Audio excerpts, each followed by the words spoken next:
Hi! In front of me is Motorola Moto G82, and today I would like to show you how you can switch on or off app notifications from apps of your choosing on this Motorola. You need to begin by going into Settings.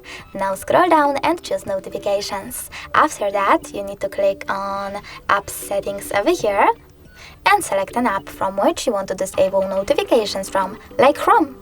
Now when I tap on the switcher next to it, all notifications from Chrome are now off. If you wish to turn them back on, just click on the same switcher. But you can always just tap on one of your apps instead and manage all notifications from here. Thanks so much for watching. If you enjoyed this video, smash that like button, comment, and don't forget to subscribe. Bye!